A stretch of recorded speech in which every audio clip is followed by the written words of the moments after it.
어버이 주일로 지킵니다. 어르신들 영육간에 강건하시고 더 행복한 삶을 살아가기를 주님의 이름으로 축복합니다. 절기 설교가 다 힘들다고 합니다. 어린이 주일 주의 말씀으로 잘 양육하라. 부모님 주일 어르신 말씀에 순종하고 공경하라. 당연한 그런 말씀이잖아요. 이제 그런 것이 또 어려운 것도 있지만 또 한 가지 어려운 점은 그런 말씀 전하는 너는 정말 효도한 사람이냐 하는 그런 마음의 찔림이 있다는 거죠. 그래서 참 선뜻 말씀을 전하기가 쉽지 않다 하는 그런 애로점들을 고백하고 있습니다. 그러나 하나님 말씀은 우리가 다 100% 지키기 때문에 전하는 것이 아니라 우리도 지키려고 노력하면서 말씀을 전하고 있는 줄로 믿습니다.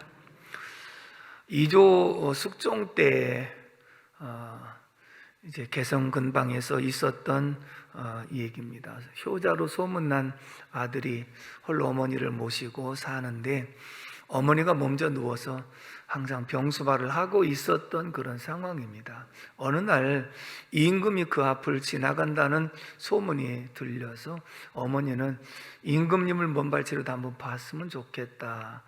그래서 아들이 어머니의 소원을 이루어 드리려고 옛날에는 수단이 그렇지 않아요. 지게에다가 태워가지고 그리고 짊어지고 그리고 이제 임금이 지나가시는 길 옆에 지금 서 있습니다.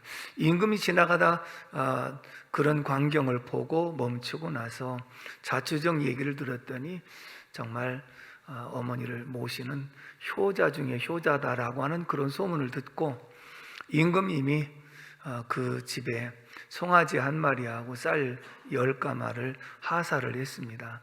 대단한 거죠. 옛날 같으면 그게 얼마나 큰 것입니까? 그리고 이제 임금의 행차가 지나갔는데 이웃마을에 살고 있는 불효자 중에 불효자가 그 소식을 듣고 나서 자기도 한번 해봐야 되겠다는 생각을 가지고 있는데 몇 달 뒤에 임금이 지나간다는 소문이 들렸습니다. 어머니가 누워서 안 계신 편찮으셔서 안 가시겠다고 하는데도 억지로 지게다 태워갖고 그리고 임금 행차 길 옆에 세워놨습니다. 임금이 가다가 그 광경을 보고 이 동네는 이런 경우들이 있는가 보다. 사또를 불러갖고 저 청년이 어떤 사연이 있는가 한번 물어봐라 그랬더니 사또가 하는 말이 저놈은 불효자 중에 불효자입니다. 평소에 어머니한테 제대로 하지 않으면서 지난번에 임금이 하사하셨다는 내용을 듣고 저렇게 모시고 나온 놈이 저놈은 상이 아니라 벌을 줘야 됩니다. 그랬더니 임금이 하신 말씀이 아니다. 지난번과 똑같이 송아지 한 마리하고 쌀 10가마를 주어라. 그래서 하사했습니다. 하면서 임금이 한 말이 무엇이냐면 효도라고 하는 것은 흉내 내는 것도 쉬운 것이 아니다. 깨달아지면 고개라도 끄덕끄덕 하시고 아멘에도 하시고 효도라는 것은 흉내 내기도 어려운 것이다. 그래서 하사했다는 얘기지요. 전에 효부상을 받았던 어떤 분이 계셨는데 개인적인 대화 속에서 내가 시어머니를 오랫동안 모셨기 때문에 이런 상을 받았지만 모시면서 내가 어떤 생각을 가지고 있었고 어떤 불평을 했는지를 알면 상도 주었다가 다 뺏어갔을 것이다. 항상 좋아서만 하는 일이 아니잖아요. 힘들고 어려워도 때로는 의무감 때문에 할 때도 있고 그런 것이거든요.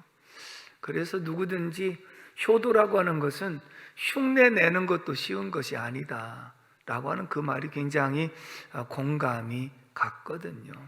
그렇다면 오늘 우리들도 하나님 말씀을 통해서 우리가 어떻게 살아야 될 것인가, 우리도 부모된 입장이 돼서 부모의 심정을 더 헤아리는 그런 세대가 됐는데 그러면 부모님을 어떻게 공경해야 되는가? 그래서 하나님께서 십계명에다가 부모를 순종하고 공경하라고 하는 말씀을 넣으셨잖아요. 이게 그만큼 힘들고 어려운 것이니까. 그런데 또 자녀된 입장에서는 마땅히 해야 될 바이기 때문에 한 것임에도 불구하고 상급과 축복을 약속하시잖아요. 그만큼 아마 이 효도라고 하는 것이 힘들고 어려운 것 중에 하나다. 오늘 말씀에서 봅니다. 8절의 말씀을 다 같이 읽습니다. 시작. 내 아들아, 내 아비의 훈계를 들으며 내 어미의 법을 떠나지 말라. 아멘. 내 아들아, 내 아비의 훈계를 들으라. 여기서 들으라고 하는 건 단순히 귀로만 들으라고 하는 것이 아니고 주의하여 경청하며 듣고 그리고 순종하는 것까지가 포함된 그런 원문의 뜻을 알 수가 있습니다. 그리고 내 어미의 법을 떠나지 말라. 떠나지 말라고 하는 이 말씀은 포기하지 말라, 그만두지 말라, 단념하지 말라. 내 어머니가 가르쳐준 이 법을 포기하지 말고 단념하지 말고 끝까지 지키는 자가 되라, 이렇게 말씀을 했거든요. 이 말씀은 아비의 훈계와 어미의 법이 모세 율법에 기록된 내용들입니다. 넓은 의미에서는 믿음의 부모님들이 자녀들에게 심어주는 이 말씀을 항상 마음판에 새기고 귀담아 듣고 그 말씀대로 순종해서 하나님이 약속하신 축복의 사람이 되라 라고 말씀을 하고 있는 줄로 믿습니다. 9절 말씀도 읽어보겠습니다. 9절 말씀 시작. 이는 내 머리 아름다운 관이요 내 목에 금사슬이니라. 아멘. 이렇게 부모님 말씀을 경청하고 그리고 순종하며 사는 것이 내 목에 아름다운 관이고 머리에 그리고 목에 금사슬이라 이렇게 표현했어요. 현대인 성경에 쉽게 번역한 내용을 읽어드리겠습니다. 이 말씀을 내 아들아 내 아비의 교훈을 귀담아 듣고 내 어미의 가르침을 저버리지 말라. 그들의 교훈은 내 머리의 화관과 내 목의 금사슬과도 같으니라 그랬어요. 자식이 홀로 하늘에서 떨어진 것 아니고 땅에 솟아난 것이 아니라 하나님의 대리자로 부모님을 세워서 이 땅에 우리를 보내셨거든요. 그래서 그분들을 통해서 양육을 받고 오늘 성장해서 우리가 부모 되기까지 성장한 이 과정 속에서는 반드시 부모님이 계셨고 희생과 헌신이 있었기 때문에 그분들의 경험과 그분들의 노고와 그분들의 수고를 절대로 잊지 말라. 그것은 내가 잘 되는 길이기도 하고 내가 부모를 보답하면서 사는 것이 하나님을 기쁘시게 하는 것 중에 하나다, 이렇게 말씀을 하고 있습니다. 그러므로 믿음의 부모님을 통해서 우리에게 주시는 하나님 말씀은 어떤 것인가? 첫 번째는 잠언서 23장 22절의 말씀을 다 같이 한번 읽어봅니다. 시작. 너를 낳은 아비에게 청종하고 내 늙은 어미를 경히 여기지 말지니라. 아멘. 따라서 합시다. 부모에게 청종하고 경히 여기지 말라. 부모에게 청종하라고 하는 이 말씀은 듣고 따른다는, 들을 청자, 따를 종자, 듣고 따르는 것. 부모에게 말씀을 듣고 그 말씀대로 순종하는 것. 그리고 경히 여기지 말라고 하는 이 말씀이 이어졌는데, 먼저 효도는 어디서부터 출발하느냐? 부모님 말씀을 듣는 데서부터 출발하는 것이다.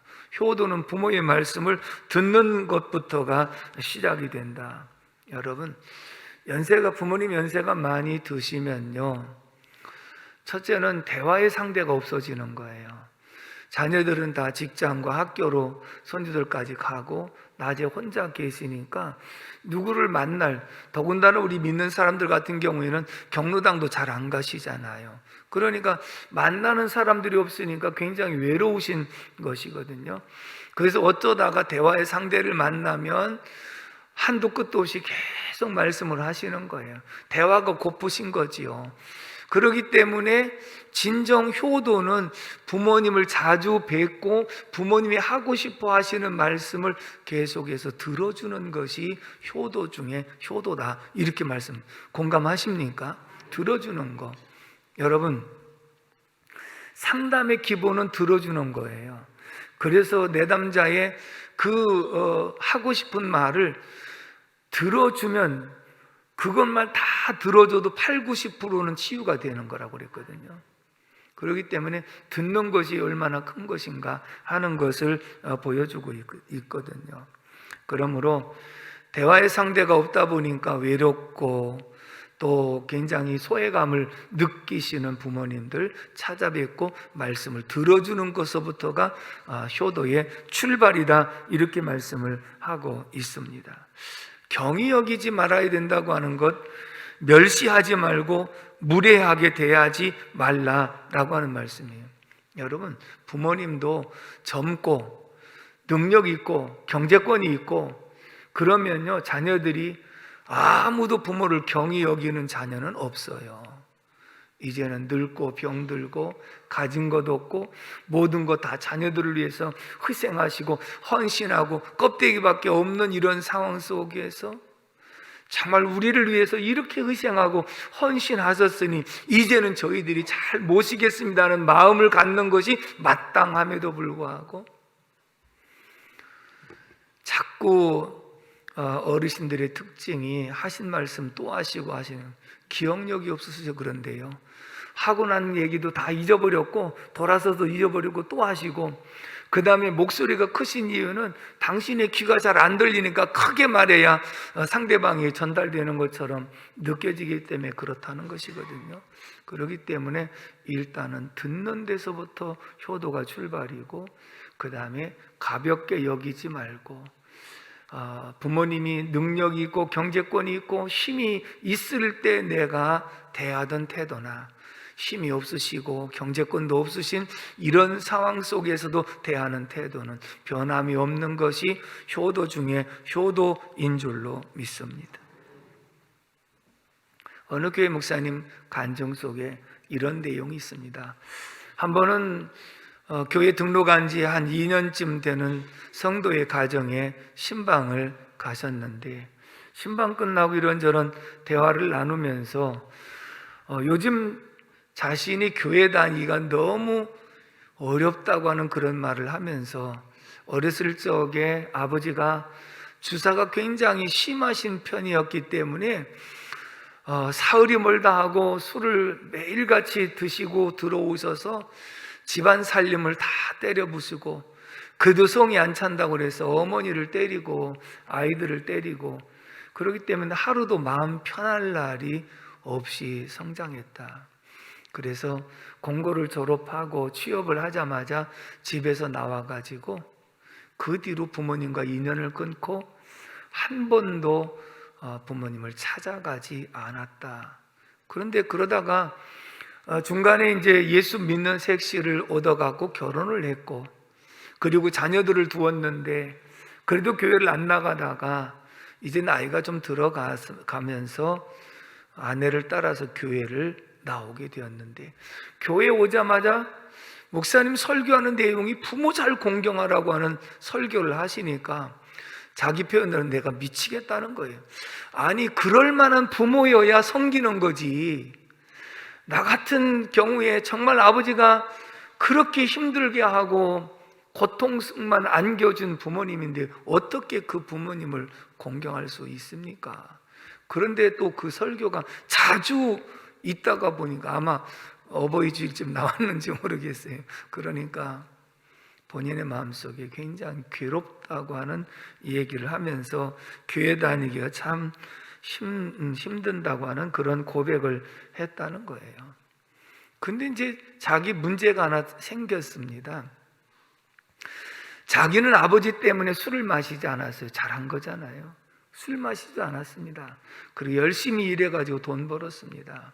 그리고 자녀들에게 용돈도 정말 풍성하게 주었습니다. 그러면 내가 지금 가정에 이렇게 잘했으니까 애들도 나를 좋게 여겨야 되는데 애들이 나를 싫어한다는 거예요.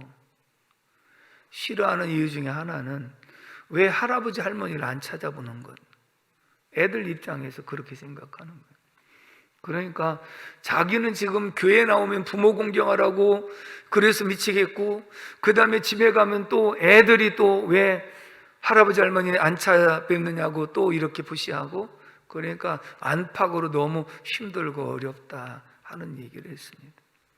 여러분, 우리가 살다 보면 부모님이 때로는 우리에게 잘하신 부모님도 계시지만 자녀들에게 잘못한 그런 부모님들도 없지 않아 계신 것을 알 수가 있습니다. 그러나 부모님이 그렇게 하셨다고 해서 자녀들도 꼭 그렇게 보복하는 마음으로 행한다고 한다면 어떻게 그 속에 하나님의 사랑이 있는 그리스도인이라고 말할 수 있겠는가?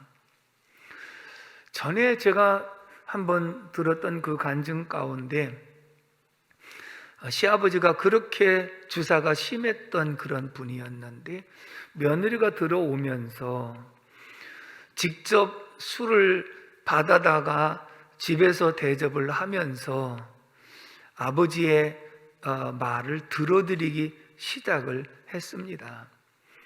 그런데 나중에는 눈물을 흘리면서 며느리 앞에서 지난 날을 다 고백을 하는 거예요.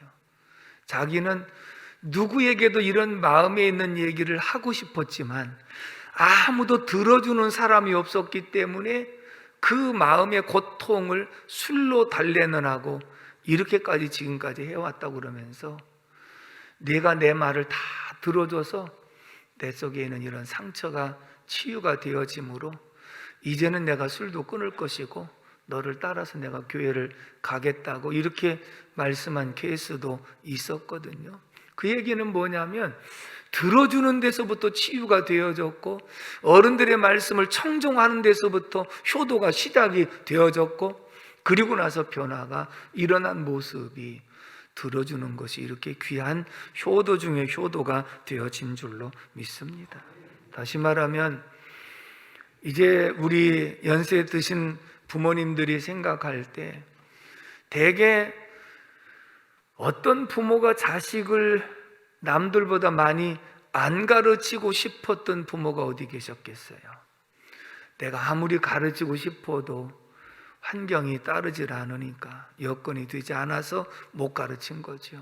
우리도 형제가 많다 보니까 큰형님 공부하시고 둘째 못하고 셋째 공부하고 넷째 못하고 이러니까 중간에 끼어있는 형제들 가운데 공부 못했다고 또 후회하고 안타까워하는 그런 말을 많이 한 적이 있습니다만은 돌아보면 다 가르치고 싶었지만 여건이 안 돼서 못한 걸 어떻게 하느냐.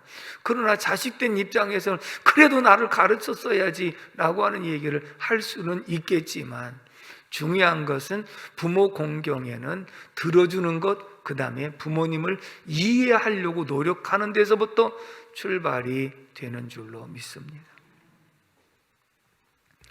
그러므로 우리가 어릴 때는 부모의 눈물을 몰랐습니다. 부모의 고충과 힘든 일을 알 수가 없었습니다.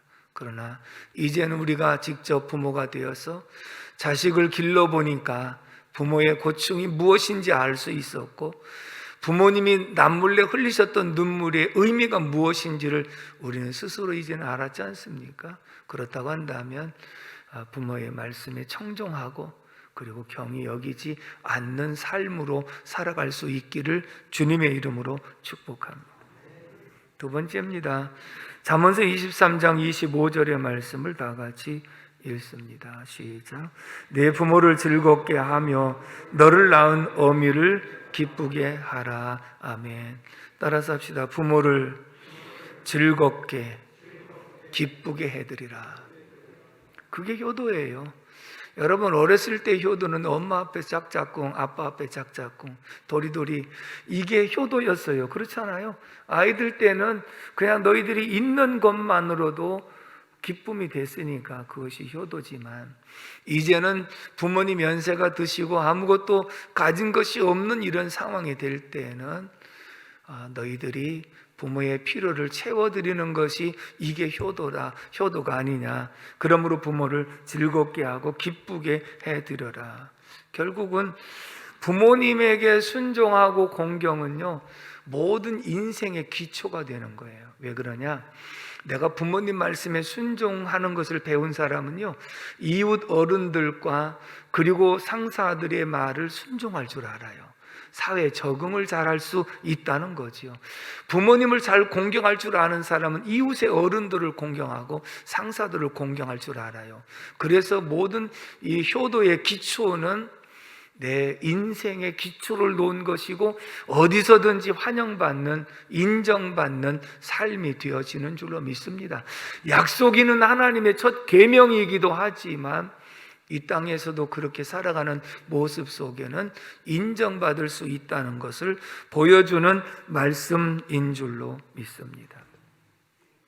한문이 뜻글자인데 친할 친자, 또 어버이 친자라고 얘기합니다. 친구라고 할 때 친자도 친할 친자인데, 한문을 아시는 분들은 이 친할 친자는 설립자, 밑에 나무 목자, 그리고 옆에는 볼견자거든요. 그 얘기는 뭐냐면 나무 위에 올라가 서서 멀리를 바라보는 모습이 어버이 친자라는 거예요. 이런 유래가 있습니다. 어느 산골에서 홀로머니를 모시고 사는 아들이 있었는데, 이 아들은 다른 것이 없으니까 산에 가서 나무를 해가지고 5일장 되는 날 시장에 가서 나무를 내다가 팔고 필요한 것을 사다가 어머니를 공양해 드리는 그런 삶을 살아갔습니다. 저도 어렸을 적에 나무도 해봤고, 그 다음에 우리 때만 해도 장작 같은 나무를 해서 시장에 내다 파는 그런 경우도 있었거든요. 그런데 나무를 해가지고 팔러 가면 나무가 금방 팔리는 것이 아니고 때로는 안 팔릴 때도 있거든요. 그럼 생각해 보십시오. 그 먼 시장까지 나무를 짊어지고 가서 만약에 못 판다면 그것을 다시 짊어지고 와야 되는 상황이지 나무를 버릴 수는 없잖아요. 근데 때로는 일찍 팔고 일찍 돌아올 때도 있지만 저녁 때까지 안 팔리니까 끝까지 기다려보다가 혹시 싼 값이라도 팔고 오려고 하는 그런 마음이 있었는데, 어머니가 해가 저녁 때가 돼도 아들이 돌아오지 않으니까 불편한 다리를 이끄시고 그리고 마을 오기로 나오십니다. 아무리 봐도 보이지 않으니까 마침 옆에 나무가 있어서 나무에 올라가셔가지고 멀리를 아들이 오는지를 바라보는 거, 이게 어버이 친자예요.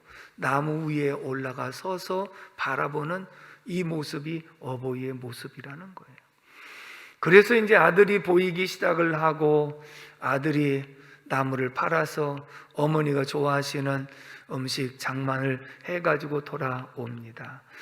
아들이 만나면서 어머니 다리도 불편하신데 왜 이렇게 멀리까지 나오셨느냐고, 어머니 내가 업고 갈 테니까 여기에 타시라고 그 지게 위에다가 모시고 그리고 짊어지고 돌아오는 겁니다.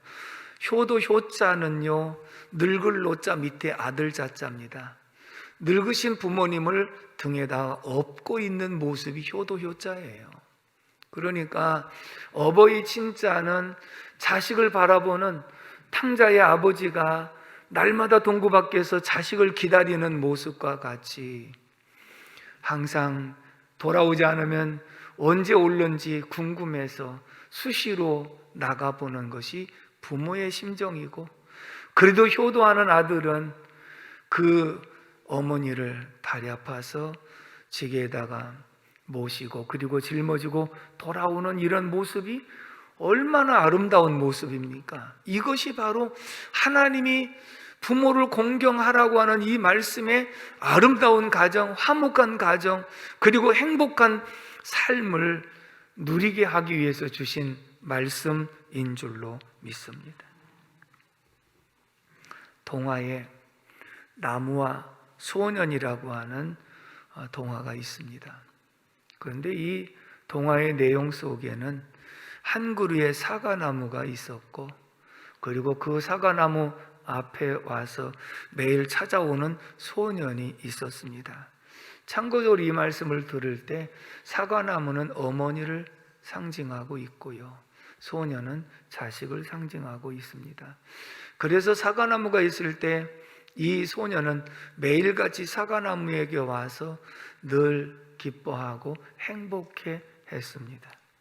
시간이 흘러서 소년이 자라가지고 돈이 필요한 때가 되었습니다.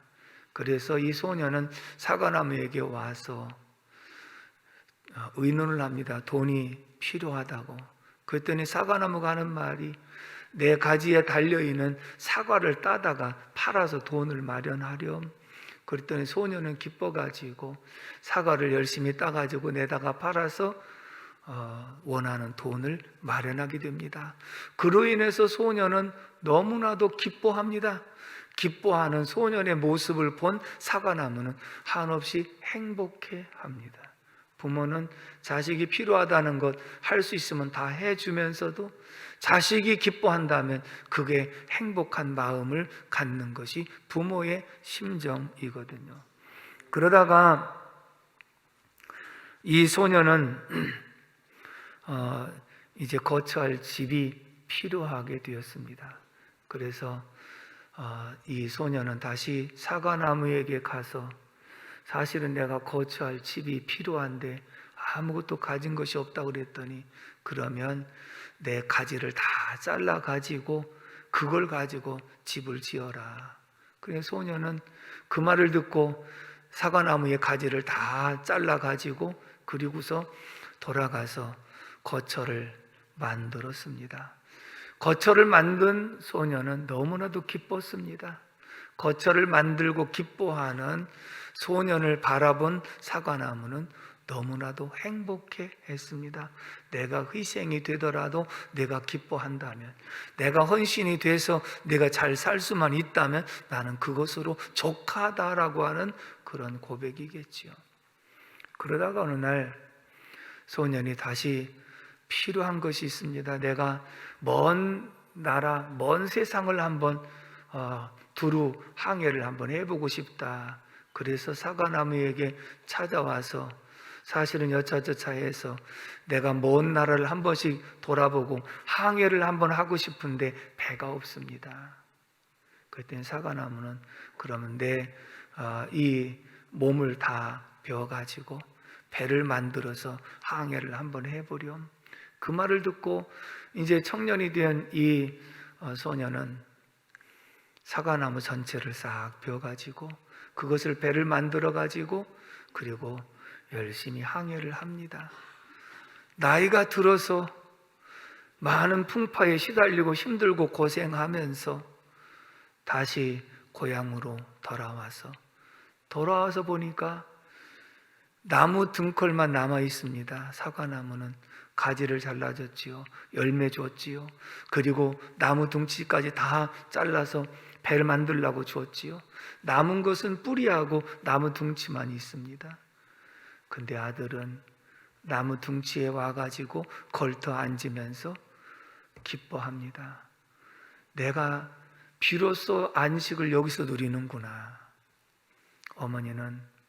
사과나무인 어머니는 뿌리하고 둥지밖에 남지 않았지만 아들이 이 속에 와서 평안해하고 쉼을 얻는 모습을 보면서 어머니는 행복해 하셨습니다. 사랑하는 성도 여러분, 오늘 우리는 이 얘기를 들으면서 우리 부모님은 자식을 위해서, 자식이 원한다면 사과 열매도 따줬습니다. 가지라도 다 잘라줬습니다. 그리고 나중에는 몸체라도 다 떼어서 주었습니다. 뿌리하고 이제 고목만 남아있는 그런 모습이 오늘 연세 드신 부모님의 모습이 아닙니까? 그런데 부모님이 건강하시고 경제권도 있으시고 능력이 있으실 때는 정말 부모님이 최고라고 생각하고 그 그늘 밑에서 살았지만 자식을 위해서 하나하나 희생하고 헌신하고 다 있는 거 없는 거 다 주시고 나서 빈털터리가 됐는데, 만약에 자식된 도리에서 그 부모의 은혜를 잊고 그리고 부모를 경히 여긴다 한다면 그 자식이 어디서 태어났고 어떻게 자랐으며 어떻게 성장했는지 이것을 잊어버리는 모습과 같다는 것입니다. 그렇기 때문에 우리가 항상 어버이 주일에 듣는 말씀이지만 중요한 것은 부모님은 내가 잡수고 싶은 것이 있어도 자식 때문에 못 먹었고, 내가 하고 싶은 것이 있어도 자식 때문에 못했고, 내가 누리고 싶은 것이 많이 있었지만 자식 때문에 없이 모든 것을 다 희생하시고 헌신하신 분이시잖아요. 인정하십니까? 그렇다고 한다면 이제는 자식을 위해서 희생하고 헌신하신 부모님에게, 부모님, 이제 노후는 제가 편하게 모실게요. 그리고 이제부터라도 좀 하고 싶은 거 하시면서 사세요. 그러면서 부모의 마음을 덜어주는 것이 효도지, 그냥 일확천금을 갖다가 쏟아준다고 그래서 효도가 아니라 마음을 읽을 줄 알고 마음을 덜어줄 줄 아는 그 모습이 참다운 효도의 모습인 줄로 믿습니다. 제가 일부에 하모니카를 안 불었더니 왜 안 불어라고 그래서 1년에 한 번 불어보는 하모니카라서 오늘 부모님의 은혜를 생각하고 한번 불러볼까 생각합니다.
기도하겠습니다.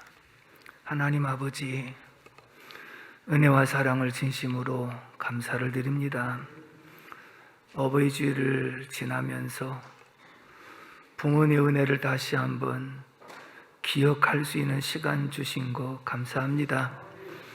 오늘 우리가 있는 것은 하나님이 계시기 때문이며 우리를 낳아서 길러주시고 희생하시고 헌신하신 부모님이 계시기 때문임을 고백합니다. 우리의 마음속에 부모의 은혜를 잊지 않고 기억하게 하시고, 부모님이 생존에 계실 때 한 번이라도 더 뵙고 말씀을 들어드리고 육적으로 정신적으로 필요한 부분들을 채워드릴 수 있는 자녀들이 다 되게 하여 주시옵소서. 오늘도 말씀 받은 우리 모두에게 은혜를 베풀어 주시고 하나님을 기쁘시게 하며 하나님 말씀에 순종하여 은혜 있고 복 받는 성도들 되게 하여 주옵시고, 어르신들 영육을 강건케 하시며 날마다 새 힘 주시고 주님 때문에 행복하고 주님 때문에 기뻐하고 주님 때문에 은혜로 살아갈 수 있는 귀한 삶이 되게 하여 주옵소서. 감사하고 예수님의 이름으로 기도 올리옵나이다. 아멘.